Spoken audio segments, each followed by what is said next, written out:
Hello, my friends, once again. Spiritism A Closer Look. Luiz Lima here from Orlando, Florida. You are on Kardec Radio. So, welcome once again to our program. And as always, if you need to get in touch with us for suggestions, comments, contact in general, you can always do that through our emails. And let me give you the links here so you can get in touch with us. Here it is. So you can get in touch with us via any of these methods for suggestions, comments, even to request a topic for us to discuss here in our program. So, welcome once again. And tonight we are going to discuss the topic for tonight is degenerative diseases. Degenerative diseases. So, it's a little bit of science and a little bit of spiritism. It's right on the transition because it has to do with medicine and physical body. So there's a lot to talk about. So we're gonna, comprise to the minimum. So what does it mean exactly, right? Degenerative diseases. What does it mean? How do they get triggered? How do we go about it? How do they come on board? How do they start? So, is it avoidable? Yes or no? So, all these things we want to address here tonight. So, before we go into actual spiritism or the spiritist conditions surrounding this, let's talk about the physical part, the clinical medical part of it. What is it? What is what we call a degenerative disease?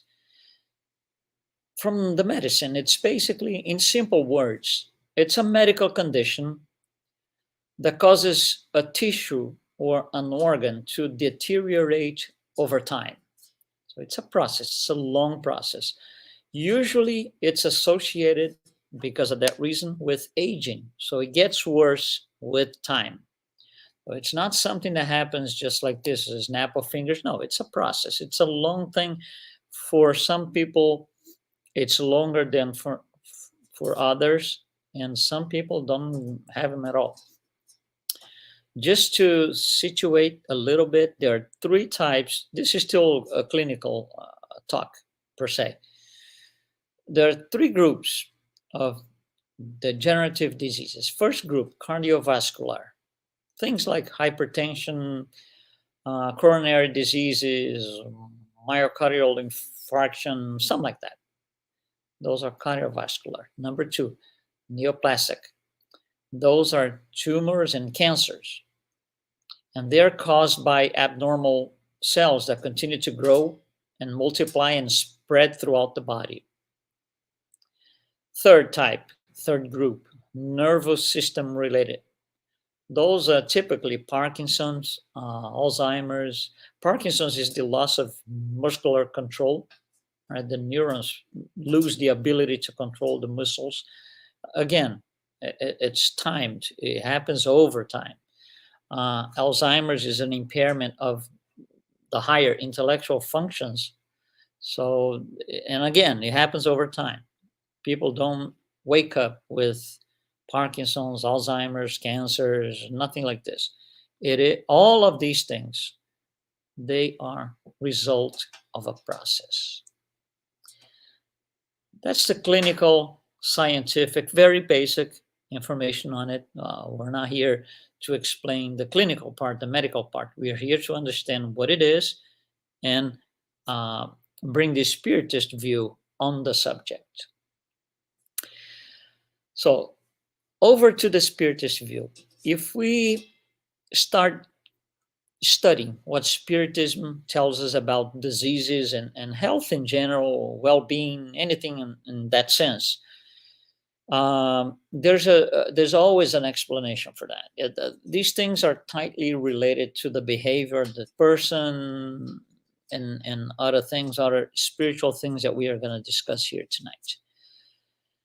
Spirit Emmanuel has a phrase that I think it summarizes well, very well, all of this. It's a short phrase, just a few words. He says, Health is the perfect harmony of the soul. Okay, so now we have to understand soul in a little bit more details than just the word, oh, yes, soul. No, no, no. Soul in Spiritism has a well defined meaning, which is not the same in other belief systems. So, what we're going to say needs to be understood under the Spiritist definition of soul. So, what is soul? Think of a spirit which has absolutely nothing to do with matter, just spirit, the intellectual part, what we call the intelligent principle. That's the spirit. The intelligent principle is going to operate, or it's going to use matter for its development. That's how the intelligent principle advances and grows morally and intellectually. So he needs to be in contact. He needs to be able to manipulate matter. And because the intelligent principle has nothing whatsoever that is made of matter, he needs to have a middleman, if you will, that allows this spirit to manipulate matter. Matter in all senses, from the very basic atoms, molecules, cells, everything. This middleman is called the perispirit. So we're not going to get too much into perispirit today because it's not really the purpose of this particular talk. We will in others in the future. So this soul then is made of two things. It's a definition that includes the intelligent principle and its perispirit. So it's not simply the intelligent principle, it includes the part that makes it able to interact with matter. So the soul, again, coming back to the phrase, health is the perfect harmony of the soul, or health is the perfect harmony of the perispirit and the spirit. If there's no harmony between these two parts, or something is out of whack, if you will, that's going to be trouble, because the perispirit transmits to the physical body everything that is at the spirit level. What it's thinking, its morality, vices, virtues, everything ends up over to this physical body in one way or another, more directly or not.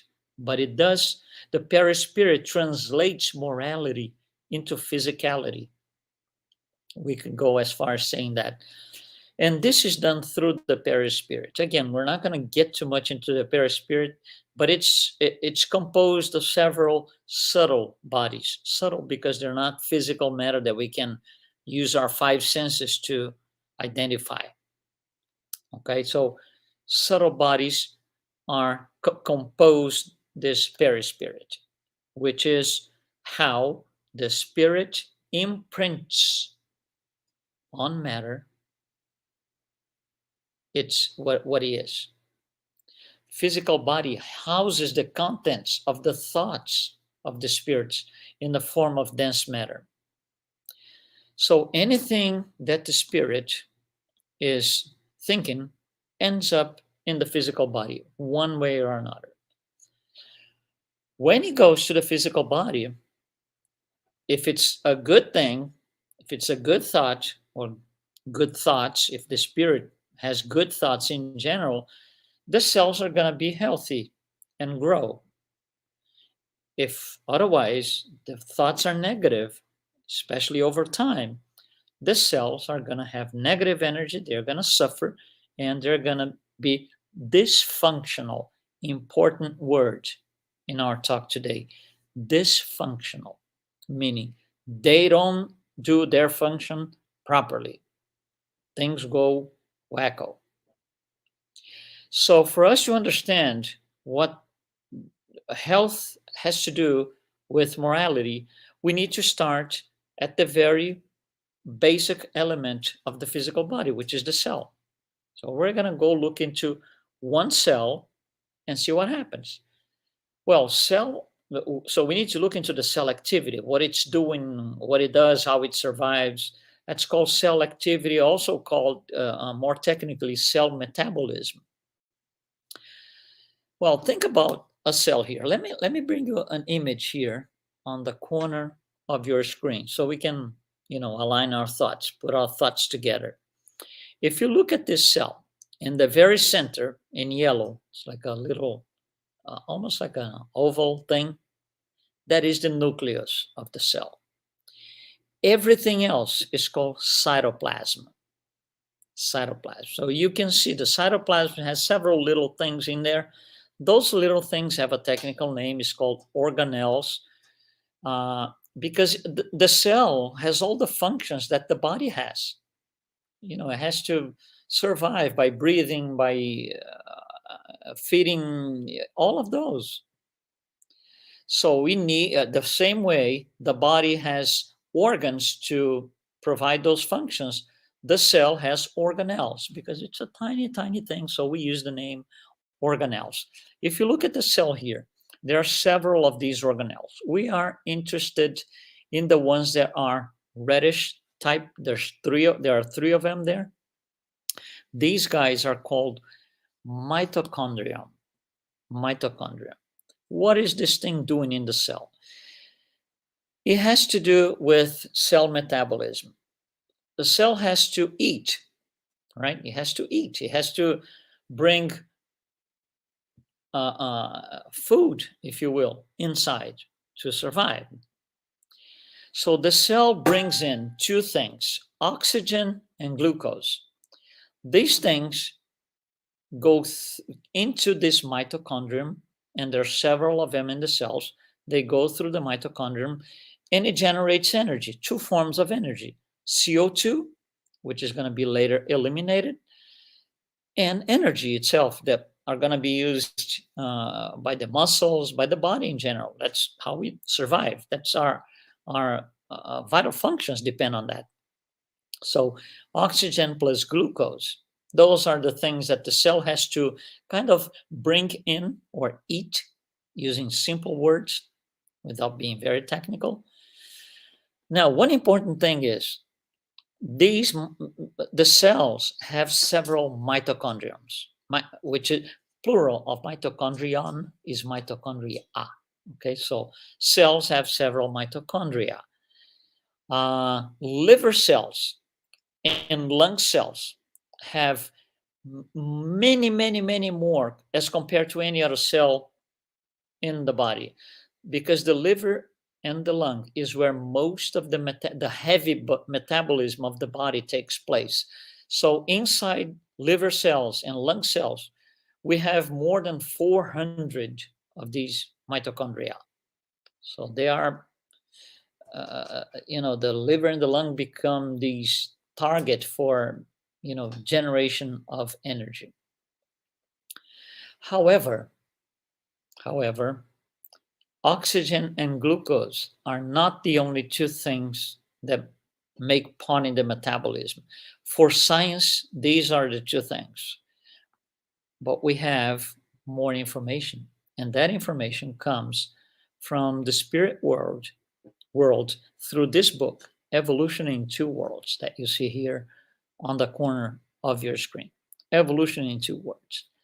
Evolution in Two Worlds, Spirit André Luiz, who wrote the book through medium Chico Xavier in Brazil, is going to tell us the following. I'm going to just read exactly instead of just saying in my own words, so there is no doubt. Okay? Through the mitochondria, which can be seen as accumulation of spiritual energy in the form of granules that ensure cellular activity. So parenthesis, let's analyze a little bit here. So mitochondria are seen by in the spirit world.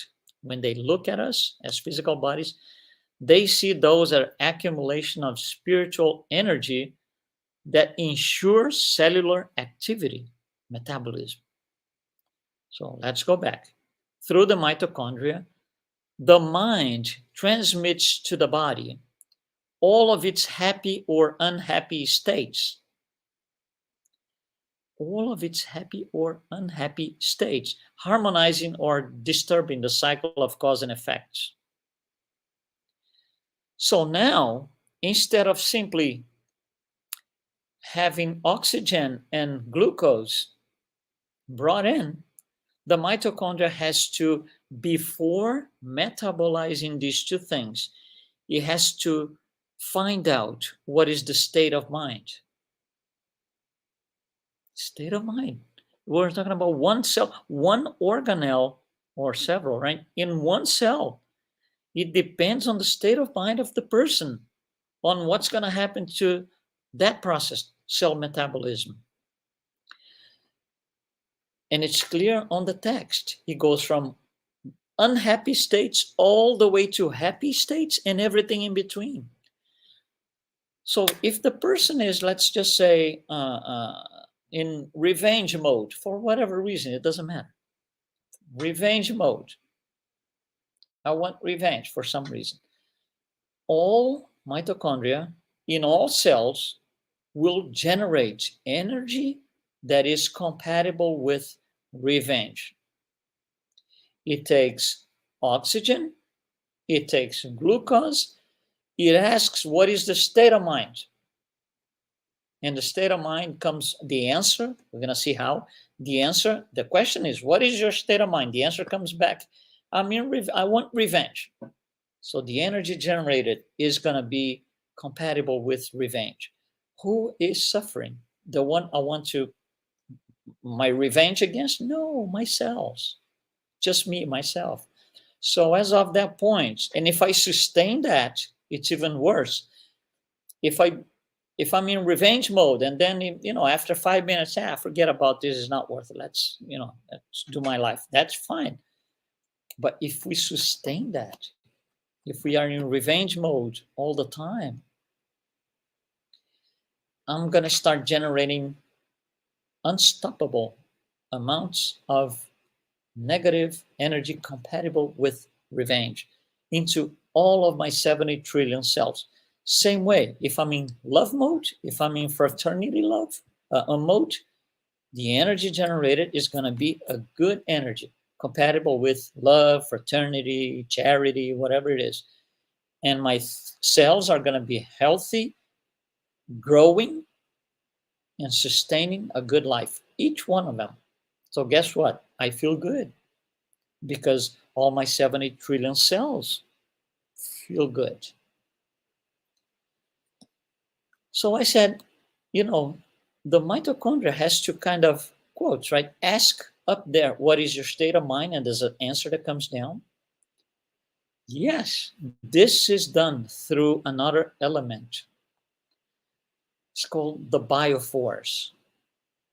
The bioforce, also in the book that you see here on your screen, they are units of psychosomatic forces. They act within the cytoplasm. Remember, the cell has two parts, nucleus and everything else is the cytoplasm. It acts within the cytoplasm, projecting on the cells, each one of them, and consequently on the body, the mental states that will better or worsen the situation, depending on good choices or bad choices. Wow, that's a statement. Let's go through it again. What do you think? Bioforce are these, the channel that comes up and down, if you will. And that's how the state of mind is transmitted into the cytoplasm. Where in the cytoplasm? Mitochondria. Projecting on the cells, each one of the 70 trillion cells, not this one or that one, all of them. Projecting the state of mind, the mental state, into the cell and consequently into the body. And what happens? If this mental state is good it's going to make things better because we're making good choices. If the state of mind or mental state is not good, the energy is going to make everything worse because we are making bad choices. So the body naturally, that's in the book, and it's something to really think about it. The body naturally inherits all the dispositions of the mind, all of them, all of them. The body buys what the mind sells, in simple words. That's it. So everything turns back to the mind. What is the mind? My mental state, what I'm thinking. The mental state is imprinted in every single cell. So there's another book that I want to bring an idea from this. The book you see on the screen, Thought and Life, written by Spirit Emmanuel, also through Miriam Chico Xavier in Brazil. This is what it says. It's going to study pride at a certain point. So he tells us this. Think about pride. Pride did not start today, did not start last week, did not start when I was born or when you were born. Pride started many, many, many incarnations ago, many lives ago. What happens is when pride is born, we're not going to get into this right now because it's not the purpose today. When pride is born, because we are still, going through an evolutionary process, but in the very beginning, this becomes a snowball. So life after life after life, this just grows. So pride increases from life to life. And there's a point where this is going to generate, there's a certain point in one of these lifetimes that this is going to generate one of these four things, not my words, Emmanuel's words. Number one, depression. Number two, ulceration. So that's physical ulceration. Three, emotional imbalance. And fourth, cellular dysfunction. Didn't we just say something about cellular dysfunction? Isn't that the purpose of tonight's talk?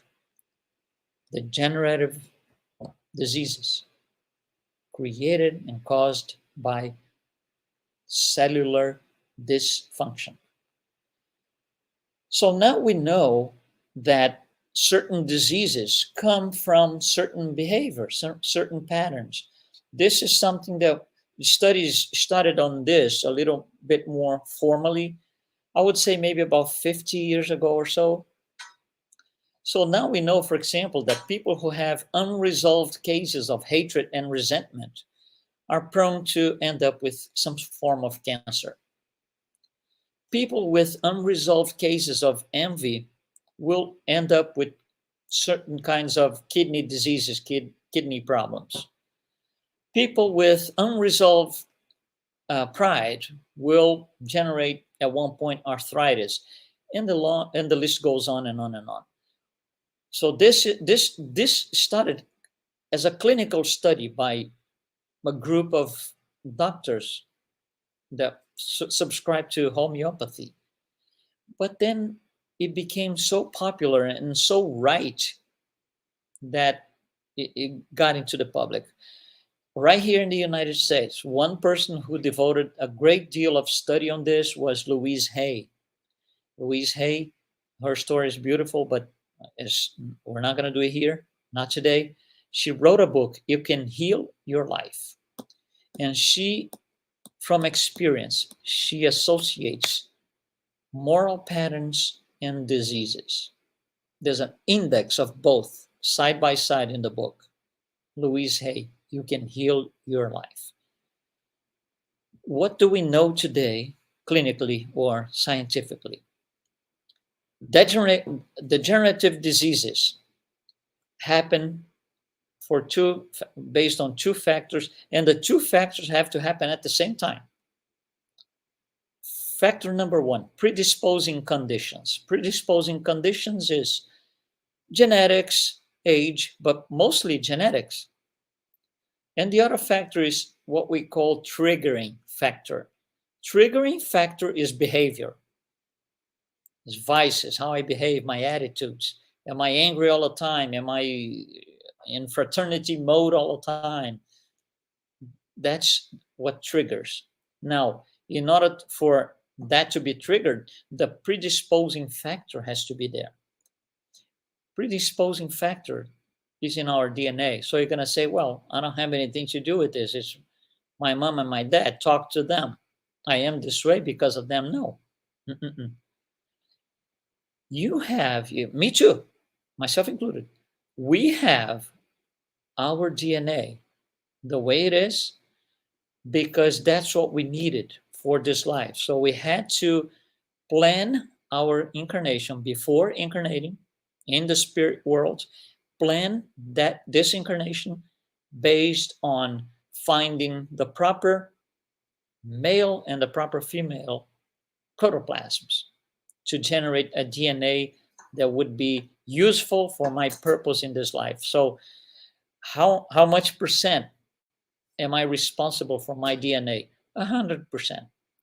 100%. So I'm responsible 100% of for the first factor, predisposing, and also 100% for the second factor, triggering. So we are responsible 100% of all these diseases that we create. It's not the son, it's not the dad, it's not the husband, it's not the wife, it's not the partner, it's not the co-worker. No, it's not the boss. No, it's not that. So is this avoidable? And if so, how do we go about it? Well, we know it has to do with morality. Morality imprints itself on the body. And through these mitochondria and biophores, we imprint on each cell our moral standards, where we stand in moral. There is moral up here, which is the moral of reference brought to us by Jesus, but we could be down here. We haven't made it this way yet. So if we are down here, we are a lot more susceptible to these things, these diseases and troubles. Now, we can help people that we see, and we want to help people that are undergoing degenerative diseases. Yeah, we can help. However, there's free will. And free will means they might be feeding the disease instead of trying to stop. And at times, we want to show up to help, even though they still have the free will to refuse our help. And then there's nothing you can do. Because free will is free will. When they are blinded by their own morality or lack of morality, there's nothing we can do physically. What we can do is pray. That's our only weapon. Pray. And pray hard. Pray every day. Pray all the time. Call people to pray with us for them. Group praying. That's just about what we can do. So, to wrap up, morality or level of morality might create degenerative diseases. Thank you so much for being with us once again here on Kardec Radio. Luiz Lima here again from Florida, sunny Florida, right? And we will see you next week right here, Spiritism, A Closer Look. Be well, and we'll see you next time.